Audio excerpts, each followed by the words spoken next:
What's up?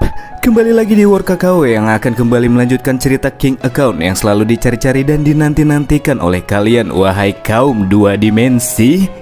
Ya, dikit aja lah openingnya, karena kita akan langsung jos ke jalur ceritanya.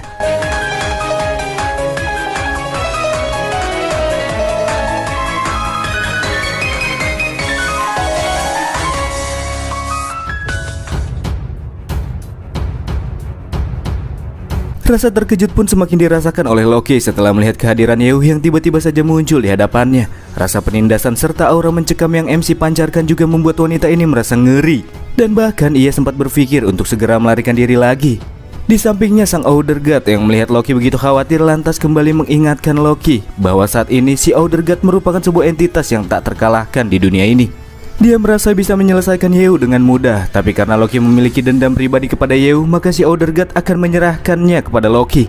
Dan setelahnya ia pun memberikan sedikit kekuatannya kepada sang Dewi Tipu Daya ini. Loki yang mulai merasakan adanya kekuatan besar masuk ke dalam tubuhnya dalam waktu yang singkat, bertransformasi menjadi sosok layaknya monster yang memiliki tumbuhan karnivora di bagian pinggangnya. Berikut dengan bentuk kakinya yang juga berubah menjadi ular-ular yang mengerikan. Levelnya juga meningkat ke angka 900 dalam sekejap mata. Dengan kekuatan sebesar itu, Loki yakin bahwa dirinya yang sekarang sudah bisa melawan balik Yew. Ia bergerak cepat dan menampar MC dengan menggunakan kakinya yang sudah berubah menjadi ular, menyebabkan Yew terhempaskan dengan mudahnya ke arah dinding bebatuan.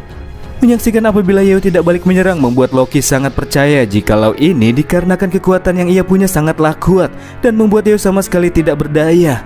Loki yang sangat jumawa kini merasa begitu gembira sebab ia bisa bermain-main dengan Yew. Menghancurkan orang kuat sepertinya terasa begitu menyegarkan tutur Loki, yang sambil terus-menerus memberikan serangan demi serangan catokan ular ke arah Yew yang terlihat tidak melakukan serangan balik untuk melawan. Setelah melancarkan serangan catokan ular cukup lama, Loki yang sudah hampir bosan melihat betapa tidak berdayanya MC di hadapannya, pada akhirnya membuat serangan penghabisan. Ia pun melompat ke udara dan kemudian melepaskan laser beam bertenaga maksimal dari bokongnya mengenai Yew yang sedang berada di bawahnya secara telak.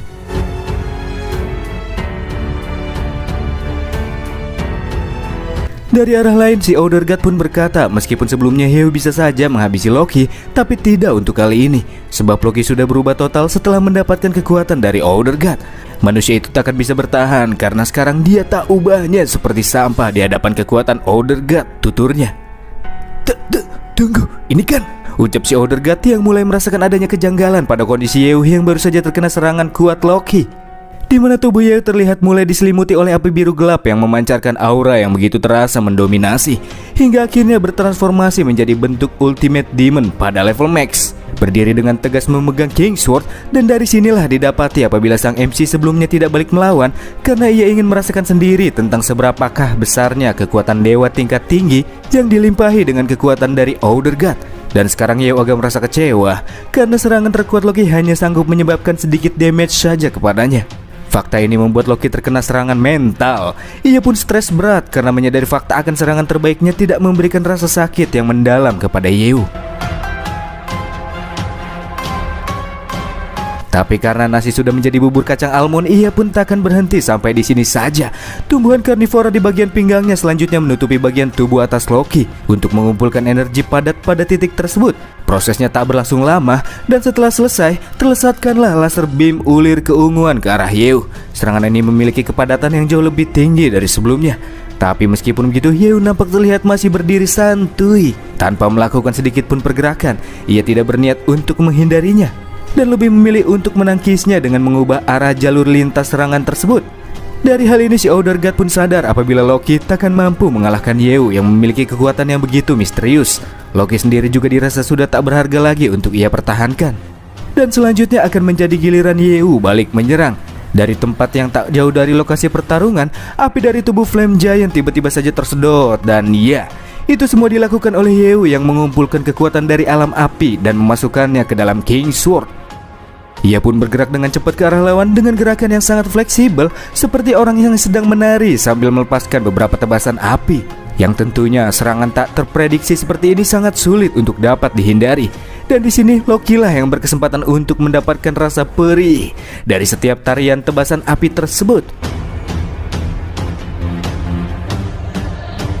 Setelah menunaikan serangannya, Yeo berkata jika Loki ini merupakan sebuah aib bagi para dewa karena ia sudah terperosok terlalu jauh ke dalam kegelapan. Dan pada akhirnya sekarang ia tidak mendapatkan apapun. Dengan nada yang keras, Loki pun menjawab, menjadi dewa di dunia yang ia tempati sekarang terasa seperti hidup dalam sangkar yang mengekangnya. Sebab selama hidup ia cuma ingin bersenang-senang dan berbohong tanpa ada yang bisa mengaturnya. Tapi sekarang ia merasa stres berat karena tidak bisa membodohi Yeo, padahal ia sebelumnya bisa membodohi Dewa Petir dan juga Frost Giant King.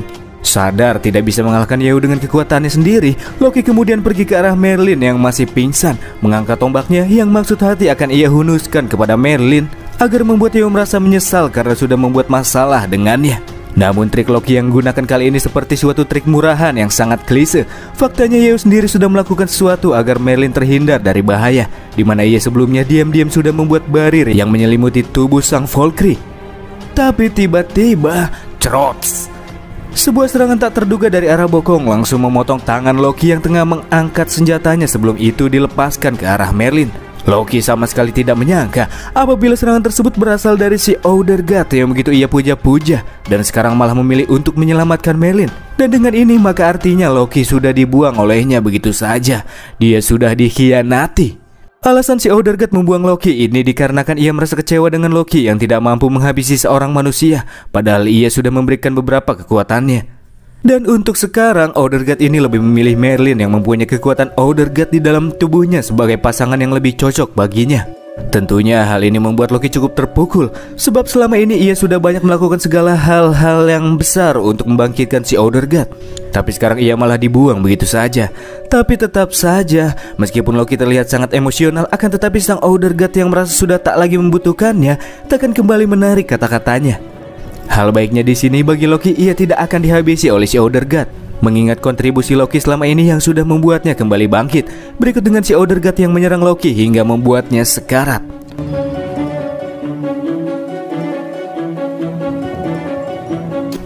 Sebagai dewi tipu daya, Loki selama ini sudah banyak membohongi orang lain. Tapi di saat ia memberikan kepercayaan penuh kepada orang lain, sekarang ia malah dibuang begitu saja.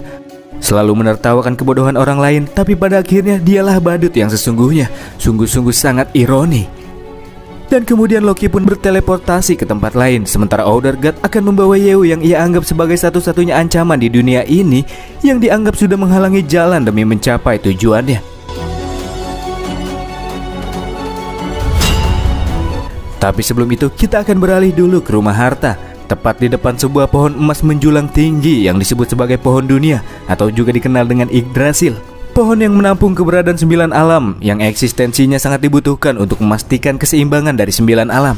Dan disinilah tempat Loki mendarat dari alam api. Kekuatan tercemar yang masih terdapat di dalam tubuhnya pun ia gabungkan ke pohon tersebut, yang tentunya hal ini akan sangat berbahaya bagi keberadaan 9 alam.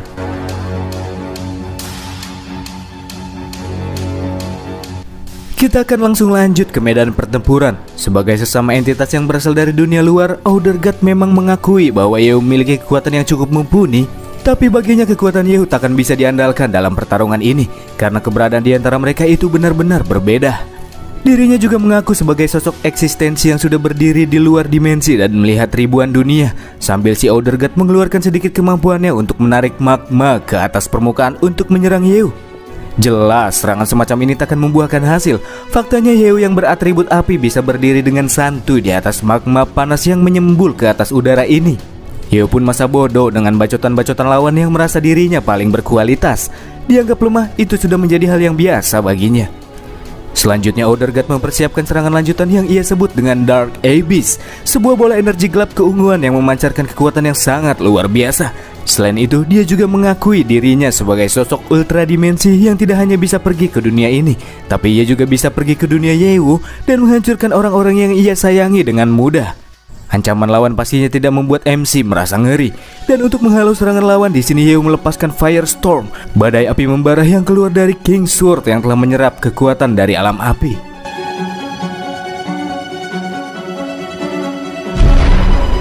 Kedua serangan yang saling beradu satu sama lain kemudian menciptakan ledakan yang dahsyat dan begitu menggelegar. Namun tidak ada yang lebih dominan dari kedua serangan tersebut.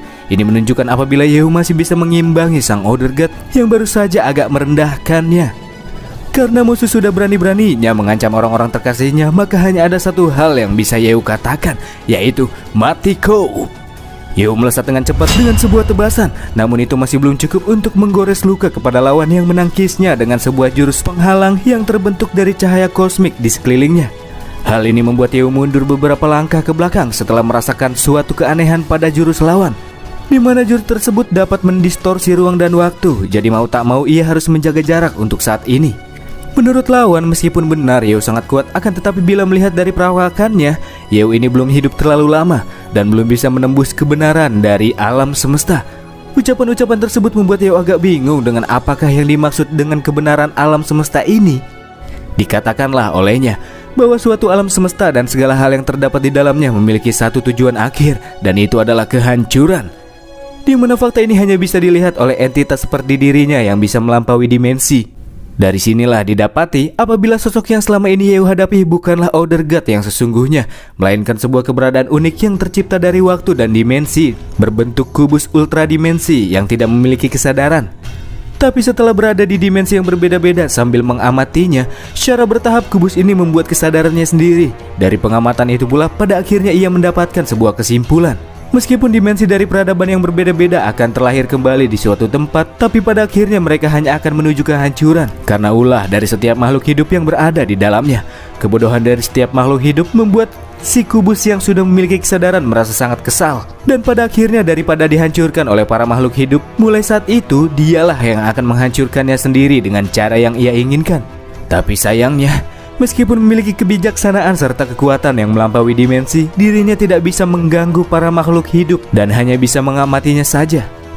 Sampai suatu ketika, si kubus ini mengetahui sebuah keberadaan alam semesta yang memiliki kekuatan yang berbanding terbalik dengan dirinya, di mana mereka tidak mempunyai kekuatan untuk melampaui dimensi, tapi mereka memiliki kemampuan untuk mengganggu suatu dimensi, dan itu adalah sekelompok mengerikan yang dikenal dengan Outer God. Dan sekarang karena si kubus ini sudah memiliki sedikit kekuatan Outer God yang tersembunyi di dalam tubuh Merlin, maka ia bisa memanggil sang Outer God yang asli dan memperoleh kekuatan di luar nalar dari sosok tersebut. Ia pun kemudian melepaskan kekuatan Outer God ke atas langit, membuat langit mulai bergemuruh hingga akhirnya muncullah 4 buah mata-mata mengerikan di atas langit, memancarkan kekuatan besar dan sangat kelam. Dari ucapan si kubus Outer God tersebut diketahui bernama God of Destruction atau Dewa Kehancuran, After Image. Sang Dewa Kehancuran pun merasakan kekuatan yang hampir mirip dengan dirinya dari tubuh si kubus. Dan karena sudah dipanggil, ia pun kemudian memberikan kekuatannya kepada si kubus. Kekuatan yang bisa membuatnya ikut campur mengganggu para makhluk hidup yang amat sangat ia inginkan. Kekuatan yang bisa membuatnya ikut campur mengganggu para makhluk hidup yang sangat amat ia inginkan itu pun terus terserap ke dalam tubuhnya. Sambil tertawa, ia juga mengatakan, sudah sekian lama ia hanya melihat kehancuran dunia dan dimensi secara berulang-ulang, tapi sekarang dia bisa menghancurkannya dengan tangannya sendiri. Tapi satu hal yang tidak ia ketahui, faktanya Dewa Penghancur sengaja mengirim kekuatannya kepada si kubus dengan niat untuk mencurinya. Dan iya, setelah kekuatan mengerikan itu terserap sepenuhnya ke dalam tubuh yang digunakan sebagai wadah, sang Dewa Penghancur pun bisa mengambil alih kesadaran dari tubuh tersebut secara penuh. Dan inilah awal dari kelahiran baru dari sosok yang disebut dengan Dewa Penghancur, yang sebelumnya sudah kehilangan tubuh fisiknya, di mana dirinya akan semakin tumbuh kuat di saat menghancurkan banyak dunia yang berbeda. Dan sebagai permulaan, sang Dewa Penghancur akan menghancurkan dunia 9 alam ini beserta makhluk hidup yang menetap di dalamnya.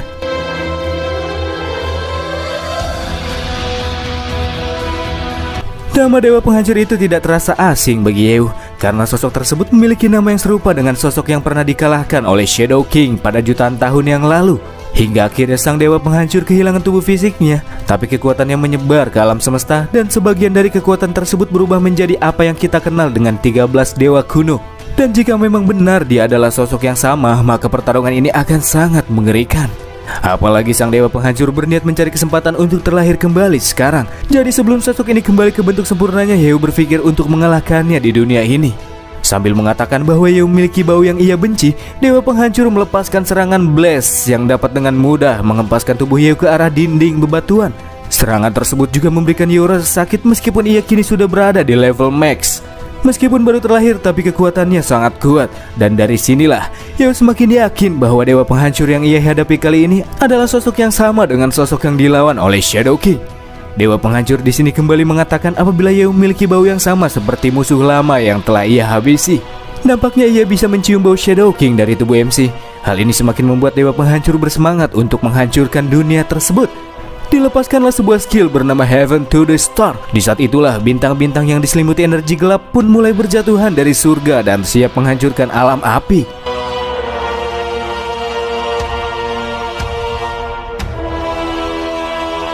Sementara itu Heo melihat ke arah Merlin yang pingsan dan terlindung barir, merasa bahwa serangan musuh kali ini sangat kuat dan barir tersebut takkan mungkin mampu menahannya.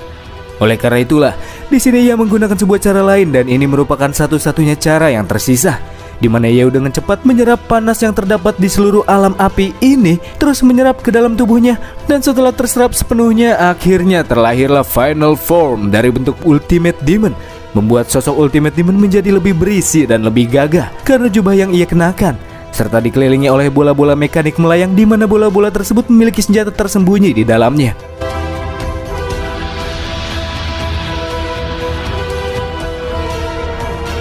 Karena Heo dan Dewa Penghancur sudah berada di luar batas level maksimal, maka level mereka benar-benar tidak ditampilkan. Heo memotong semua bintang-bintang yang berjatuhan dan melenyapkannya dengan api biru gelap, dan terus memotong semuanya sambil dirinya berpikir ia harus mengambil keputusan cepat jika melawan musuh yang sangat kuat, karena jika ia menunda terlalu lama maka dampak pertarungan keduanya akan terlalu besar. Di sini Heo akan langsung menggunakan gerakan yang besar untuk menyelesaikan masalah. Sebagai serangan pembuka dari rencananya, Heo menggunakan skill Blazing Dragon, naga yang tercipta dari api biru gelap yang siap melahap lawan-lawannya, dan kali ini tertuju ke arah God of Destruction. Tapi sang naga ini bukanlah tandingan bagi Dewa Penghancur yang bisa dengan mudah membelah tubuh api sang naga menjadi dua bagian hanya dengan tangan kosongnya saja. Faktanya itu hanyalah digunakan untuk pengalihan, karena di balik serangan tersebut Heo sudah mempersiapkan bola-bola mekanik berselimut api gelap yang bisa mengeluarkan rantai pengekang lawan. Sadar apabila sangat berbahaya jika ia sampai tertangkap oleh rantai-rantai tersebut, sang Dewa Penghancur pun mencoba untuk kabur melalui jalur udara. Tapi sayangnya itu semua sudah terlambat, dan pada akhirnya pergerakannya pun harus dihentikan karena rantai-rantai yang panas kini sudah mengikat bagian-bagian tubuhnya. Panas yang Dewa Penghancur rasakan mengingatkan dirinya dengan kehangatan dari awal penciptaan alam semesta. Baginya serangan Heo ini seperti serangan putus asa yang takkan bekerja padanya. Soalnya Heo baru aja ngumpulin kekuatan, tapi sekarang kekuatan melimpah yang dia dapat malah langsung dikeluarin semuanya. Tapi kita takkan tahu hasilnya sebelum dicoba, ucap Heo yang mengangkat trisulanya untuk mengumpulkan semua kekuatan api yang baru saja ia serap, mengumpulkan dan memadatkannya pada satu titik sehingga terciptalah fireball berukuran jumbo layaknya bintang panas yang sangat membara, dan langsung ia lepaskan ke arah Dewa Penghancur yang masih terikat oleh rantai. Ia pun sadar jika serangan Heo ini bukan hanya sekedar gertakan saja, tapi pada posisinya sekarang Dewa Penghancur sama sekali tak bisa kabur dari serangan maha dahsyat yang satu ini. Dan boom, ia pun harus tenggelam di dalam panasnya kobaran api bintang Heo yang mengenainya secara telak. Serangan membahana ini bahkan bisa menghancurkan sosok dewa tertinggi dan melenyapkannya menjadi debu dalam sekejap mata. Setelah mengeluarkan seluruh kekuatannya, Heo langsung berada pada kondisi yang tidak baik-baik saja. Untuk menahan fisiknya, ia bahkan harus menggunakan trisulanya agar bisa tetap berdiri. Sistem pun mengatakan bahwa Heo sudah menghabiskan semua kekuatan Qian dalam sekejap, menyebabkan kehilangan daya dan menderita serangan balik yang besar sehingga ia tidak bisa mengaktifkan akun apapun untuk saat ini. Sedangkan dari arah lain serangan Heo memang berhasil, tapi itu masih belum cukup untuk melenyapkan Dewa Penghancur dalam satu gerakan, dan dia kini berada dalam kondisi kritis. Dengan sebelah tangannya yang sudah hilang, kekuatannya benar-benar sudah di luar batas wajar, padahal baru saja terlahir ke dunia ini. Karena Heo sudah melemah, Dewa Penghancur pun bisa dengan mudah menghancurkan rantai yang mengekangnya. Ia juga sudah berada tepat di hadapan Heo dan bersiap untuk melakukan serangan balik. Heo sendiri tidak bisa menggerakkan tubuhnya sama sekali karena sudah tak lagi ada sisa-sisa kekuatan di dalam tubuhnya. Tapi di saat itulah muncul satu serangan dari arah lain yang dengan wush mengalihkan pandangan sang Dewa Penghancur.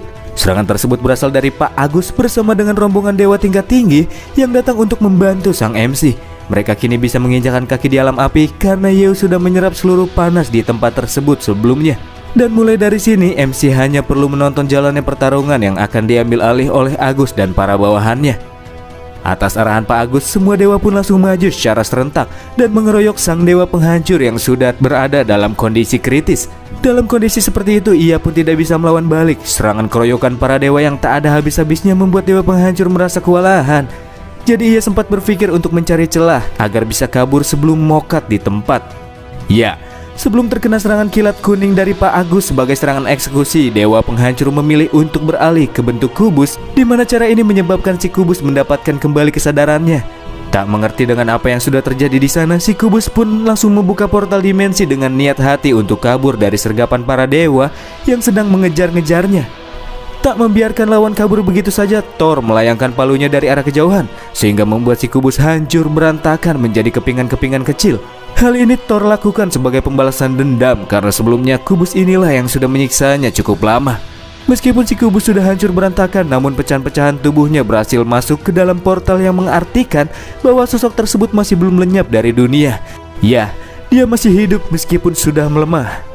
Pecahan-pecahan yang Yeo lihat kali ini bentuknya benar-benar mirip dengan meteor-meteor biru yang berjatuhan di dalam dungeon kuil surgawi yang hilang sebelumnya. Nampaknya rangkaian dari segala peristiwa yang terjadi saling berhubungan satu sama lain.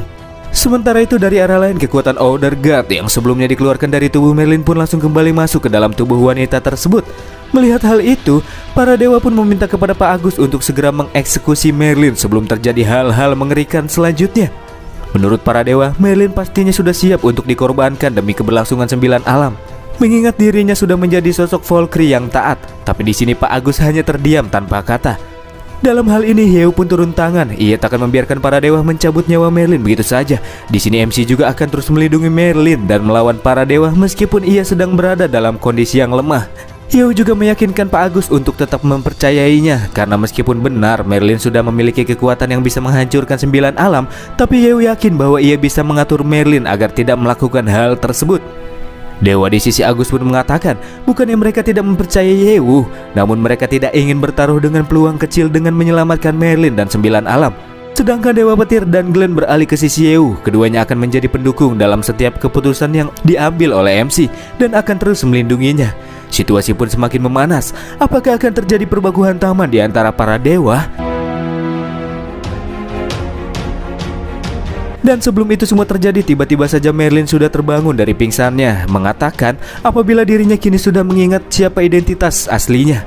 Dan dijelaskanlah oleh sang Valkyrie bahwa pada awalnya ia memiliki semua ingatan dari saat kelahirannya hingga sekarang, tapi beberapa ingatan yang ia miliki disembunyikan secara paksa. Merlin sendiri bukanlah penduduk asli 9 alam, melainkan berasal dari dunia luar yang muncul bersama sebuah meteor, mendarat di wilayah Alangarde, dan di saat membuka matanya, Merlin bayi terus mendengar suara yang mengatakan, "Hancurkan, hancurkan," yang berasal dari dalam tubuhnya, hingga akhirnya ia pun ditemukan oleh Pak Kades muda yang sedang berburu dan dibawa olehnya ke pemukiman. Merlin bayi kerap kali menimbulkan masalah dengan menghancurkan desa karena pada saat itu ia masih belum bisa mengontrol kekuatannya.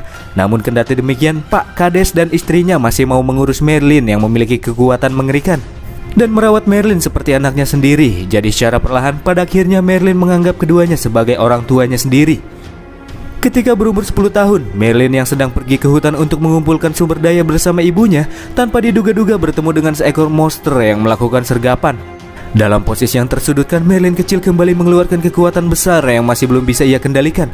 Memang si monster bisa ia bunuh, tapi kekuatan Merlin yang berada di luar kontrolnya juga turut membunuh ibunya pada saat yang sama. Merlin yang jatuh dalam rasa sakit dan penyesalan dari insiden tersebut kemudian mengunci ingatannya serta menyegel kekuatannya sendiri. Dan sekarang semua ingatan tersebut sudah kembali ketika kekuatan tersembunyi di dalam tubuhnya telah dibangkitkan. Dari itu semua, Merlin sangat yakin apabila dirinya adalah orang yang jahat dan sengaja dikirim untuk menghancurkan dunia ini. Maka dari itulah Merlin merasa jika ia tidak pantas untuk diselamatkan dan justru lebih pantas dikorbankan agar 9 alam tetap aman.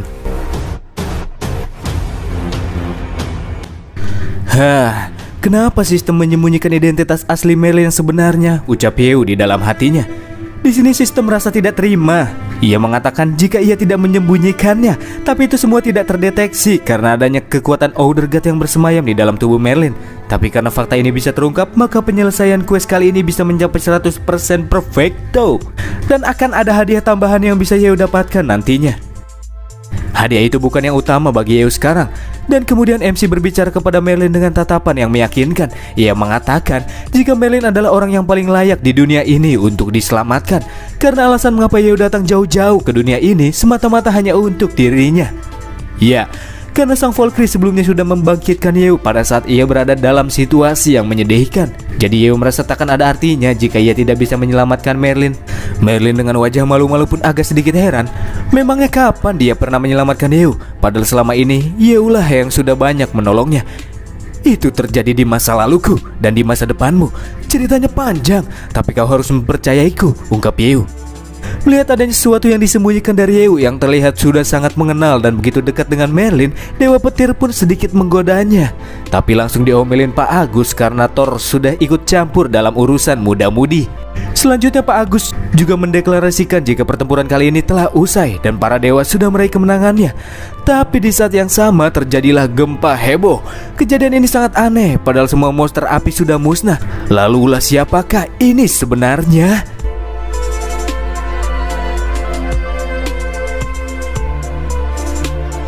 Gempa hebat juga terjadi di kota tempat tinggal para manusia. Setelah gempa terjadi, tak lama setelahnya muncul akar-akar pohon yang tumbuh merambat dengan masif dan menyerang manusia, menghancurkan kota yang membuat kepanikan semakin menjadi-jadi. Nampak terlihat pula Caitlyn yang mencoba untuk mengamankan para penduduk kota, menyuruh mereka untuk segera berevakuasi ke lokasi yang tidak ditumbuhi oleh akar-akar misterius tersebut. Banyak para penduduk yang berpikir apabila kejadian kali ini merupakan akhir dari 9 alam seperti yang sudah disebutkan di dalam ramalan. Caitlyn yang sangat yakin bahwa Yeo dan Merlin juga ikut terseret dalam keadaan ini, turut mendoakan keduanya untuk tetap baik-baik saja.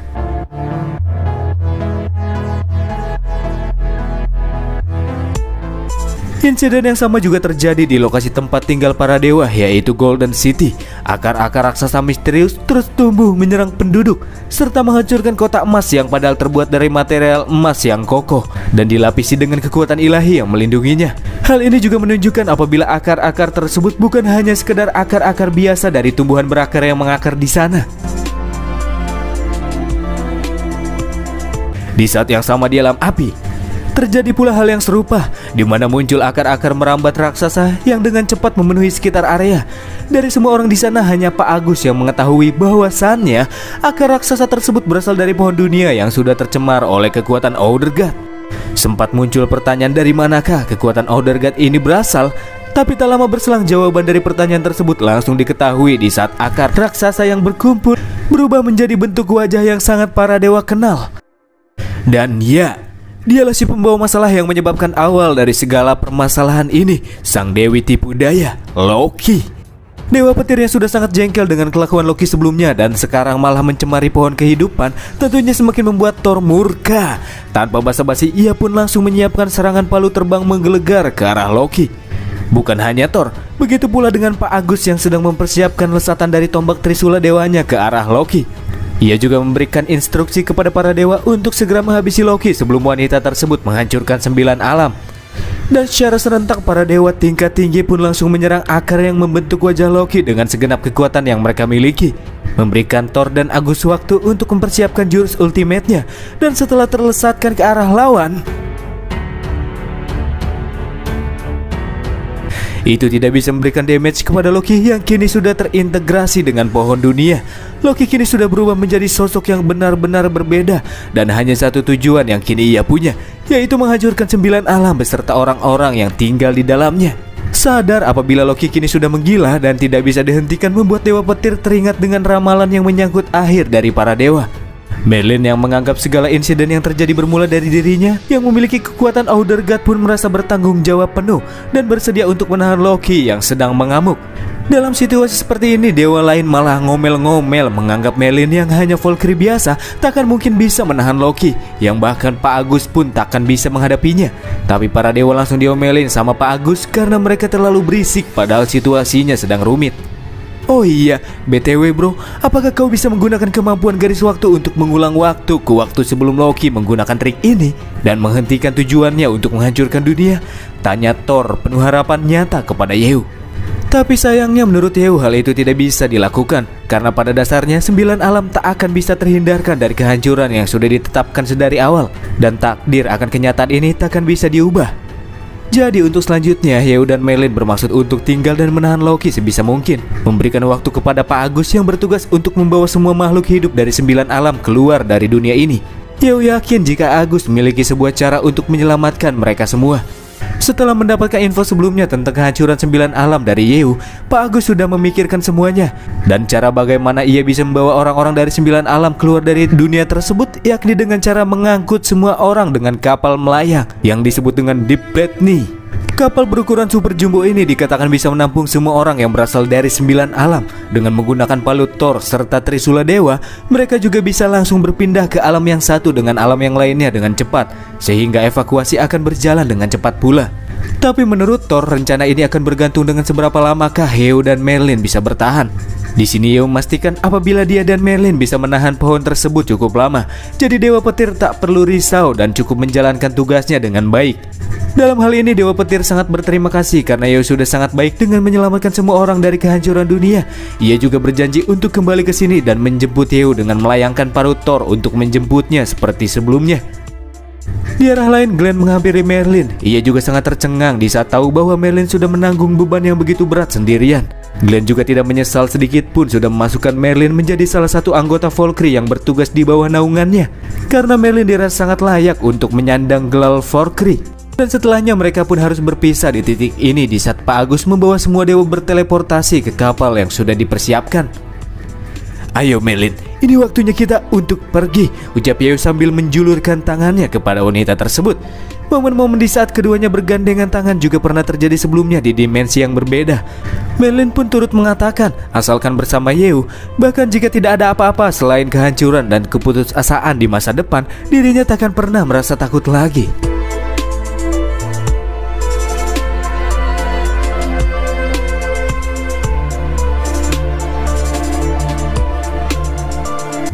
Setelah berada tepat di hadapan Loki yang sudah menyatu dengan pohon dunia, ia pun mengira kalau Yeo takkan mungkin bisa melanjutkan pertarungan karena sedang berada dalam kondisi terlemahnya.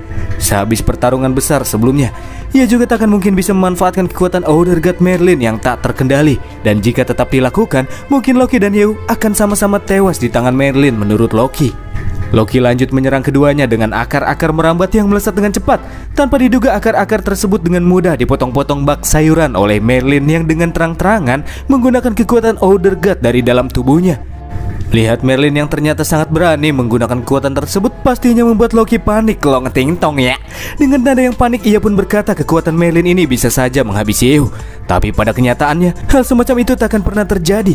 Alasan mengapa Merlin bisa jatuh dalam kegilaan dari kekuatan Outer God ini dikarenakan dirinya sudah menolak kekuatan tersebut di dalam hatinya. Hingga akhirnya terjadilah distraksi karena pada hakikatnya kekuatan Outer God digunakan untuk menghancurkan suatu. Tapi Merlin tidak menggunakannya sama sekali sebelum ini. Dan karena Merlin yang sekarang sudah menerima kekuatan tersebut di dalam hatinya, ia pun tak akan jatuh ke dalam kegilaan. Justru ia bisa mengendalikan kekuatan tersebut untuk membunuh dan menghancurkan lawan berdasarkan hatinya. Dan sekarang yang menjadi target Merlin selanjutnya adalah Loki. Merlin terus menggunakan tebasan pedang yang dialiri dengan energi-energi negatif untuk menyerang Loki secara berkelanjutan. Di saat akar-akar pohon di tubuh Loki terus dipotong-potong, ia pun berkata, walaupun Merlin bisa memotong seluruh akar-akar yang ada di tempat ini, namun itu takkan menghentikan upaya Loki menghancurkan 9 alam. Sebab akar-akar miliknya juga telah menyebar ke alam lainnya. Bagi Merlin sendiri, ia sama sekali tidak akan pernah berpikir untuk menghabiskan waktunya memotong akar-akar yang menyebar di 9 alam. Karena ia akan menghentikan pertumbuhan gila dari akar-akar di 9 alam dengan sebuah metode, yaitu metode penyerapan. Di mana Merlin menusukkan pedangnya ke akar dan menyerap kekuatan pohon dunia ke dalam tubuhnya melalui pedang sebagai medianya. Loki yang menyatu dengan pohon tersebut merasakan kekuatannya dengan cepat diserap oleh Merlin yang berdampak pada melambatnya pertumbuhan akar-akar yang terjadi di seluruh alam. Pada momen-momen tersebut sempat terfikir di dalam benak MC terkait dengan isi dari quest yang menyuruh Merlin untuk membawa dunia ini kepada kehancuran tanpa membuatnya kehilangan kewarasan. Dan sistem tidak menyebutkan jika Merlin bisa menggunakan kekuatan dari Outer God. Ya, harapan kecil Yeo, semoga saja Pak Agus bisa menyelamatkan semua orang sebelum dunia ini hancur. Demi menghentikan Merlin, Loki pun menggunakan bacot no jutsu untuk menghentikan aksi wanita tersebut. Namun usahanya tidak membuahkan hasil dan Merlin terus-menerus menyerap kekuatan pohon dunia tanpa mementingkan dampak yang terjadi kepada tubuhnya. Dengan bacot no jutsu, Loki juga mengatakan jika Yeo itu hanya sekedar memanfaatkannya saja. Dan setelah ini semua selesai, maka Yeo akan langsung membuang Merlin, ucapnya. Tapi bagi Merlin, selama itu Yeo, ia tidak peduli entah dirinya hanya dimanfaatkan menjadi alatnya atau apapun. Ia sudah memantapkan hatinya dan akan melakukan apapun yang sang MC inginkan. Mata Loki pun memutih karena kekuatan di dalam pohon dunia semakin lama semakin menipis, hingga akhirnya bentuk wajah Loki yang menyatu dengan pohon pun lenyap, berikut dengan akar-akar raksasa yang berhenti mengalami pertumbuhan.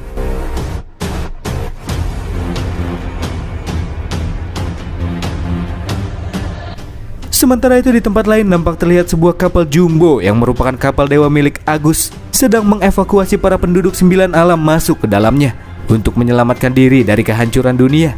Terlihat pula Caitlyn yang merasa cukup tercengang setelah mengetahui fakta apabila Yeo dan Merlin sedang berjuang dan memberikan waktu agar mereka semua selamat. Dia hanya bisa menangis karena teman terdekatnya sendiri harus memikul tanggung jawab yang sangat besar. Di sini Caitlyn hanya bisa berdoa agar Yeo dan Merlin bisa selamat dalam kejadian tersebut. Setelah semua penduduk 9 alam berhasil diamankan, Pak Agus pun kemudian mengaktifkan Deep Platney dan terbang ke udara untuk keluar dari 9 alam. Di pertengahan jalan nanti, Thor juga berniat untuk mendeteksi keberadaan Yeo dan menjemputnya dengan mengirim palu dewanya. Dari arah kejauhan, Yeo melihat kapal besar tersebut sudah terbang mengudara, yang artinya misi mereka kini sudah berhasil. Sedangkan Merlin terlihat dilimpahkan oleh energi yang sangat besar setelah ia menyerap semua kekuatan dari pohon dunia. Dari arah kejauhan, Thor mengirimkan palunya dan meminta Yeo untuk menggenggam gagang palu tersebut agar bisa berteleportasi dalam sekejap ke dalam kapal. Tapi di sini Yeo tidak memegang palu tersebut karena MC akan tetap berada di sisi Merlin sampai semuanya berakhir. Melalui palu Thor, ia juga menyampaikan sedikit pesan di mana Yeo berharap kepada semua orang yang sudah selamat agar bisa menemukan cara bertahan hidup di dunia lain. Selain itu, Yeo juga sangat senang sudah menjadi saudara si Dewa Petir dan tentunya ia takkan melupakan kenangan ini begitu saja. Yeo berjalan menghampiri Merlin yang dipenuhi dengan kekuatan yang sudah tak lagi terbendung, dan bisa dipastikan jika tubuh Merlin akan segera meledak dan melenyapkannya tanpa meninggalkan sisa-sisa apapun. Ledakannya juga akan menghancurkan 9 alam tentunya. Namun di saat yang sama muncul notifikasi sistem yang mengatakan jika penyelesaian quest telah mencapai 100% dan Yeo akan segera dikirimkan kembali ke dunia nyata dalam hitungan 10 detik. Yeo menggunakan 10 detik yang tersisa untuk mendekap Merlin yang hampir binasa dan mengucapkan beberapa kalimat di mana Yeo meminta maaf karena ia sudah membuat Merlin mendapatkan banyak rasa sakit selama ini. Namun bagi Merlin, Yeo sudah memberikan banyak hal. Dan sebelum kematiannya, Yeo juga kini telah memberikan akhir yang begitu sempurna bagi Merlin. Satu hal yang disesalkan Merlin adalah ia tidak bisa terus bersama Yeo selama-lamanya. Tidak. Kita sekarang sudah bisa bersama-sama selamanya karena ini merupakan tujuan terbesar kedatanganku ke duniamu, ucap Yeo. Dan Merlin pun mempercayai ucapan yang keluar dari mulut sang MC.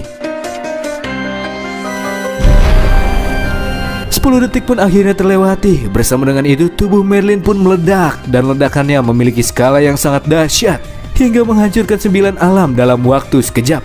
Ledakan dahsyat tersebut menutup kisah perjalanan Yeo di dalam misi menghentikan kejatuhan Valkyrie.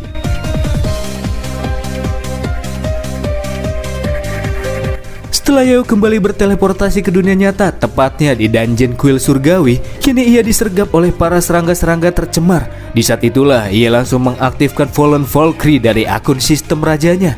Hingga akhirnya muncullah sang Valkyrie yang menatap ke arah Yeo sambil tersenyum dan mengatakan bahwa ia senang karena dirinya sudah percaya dengan perkataan Yeo yang tidak berbohong kepadanya. Dan itu adalah Merlin.